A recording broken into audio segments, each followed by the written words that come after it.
I thought the noises under my floor were just rats. Then I heard breathing.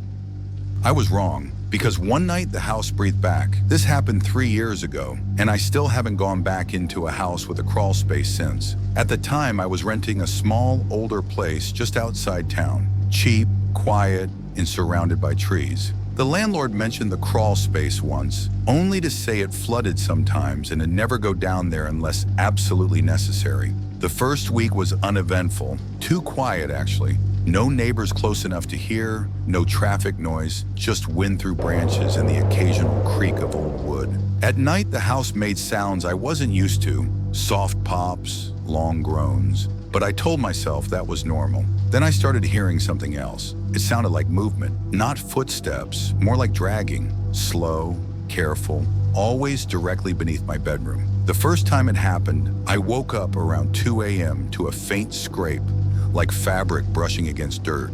I lay still, holding my breath, listening. The sound stopped as soon as I was fully awake. I convinced myself I'd imagined it, but it happened again the next night, and the next. Always between 1 and 3 a.m., always beneath the floor. Sometimes it was a shuffling noise, other times a dull knock, as if someone had accidentally bumped their head against a beam. I emailed the landlord, who told me rodents were common in older houses and suggested traps. I set them up. Even though I'd never heard so much as a squeak, the noises didn't stop.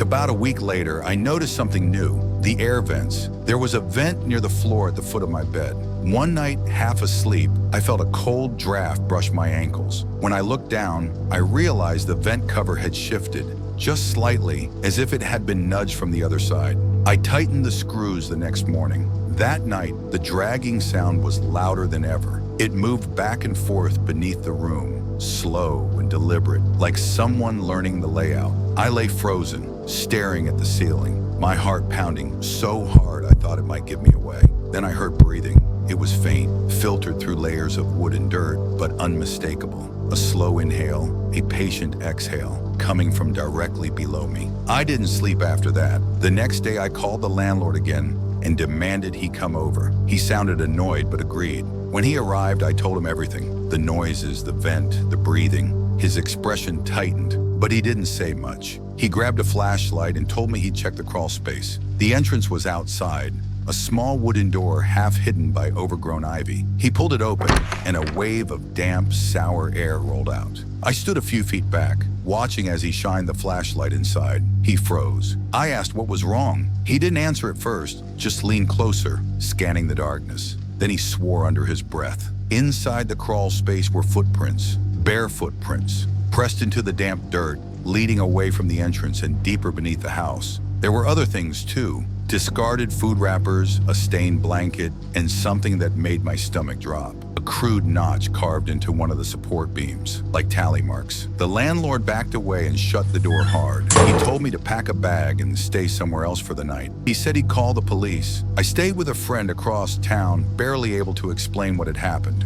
Around 3 a.m., my phone rang. It was the landlord. The police had searched the crawl space. They didn't find anyone. No man. No blanket, no wrappers, just the footprints. They told him whoever it was must have slipped out before they arrived. But there was something else, something they hadn't wanted to tell me directly. They found a section beneath my bedroom where the dirt was smoothed down, almost polished. And directly under where my bed had been, they found a small vent cover removed from below.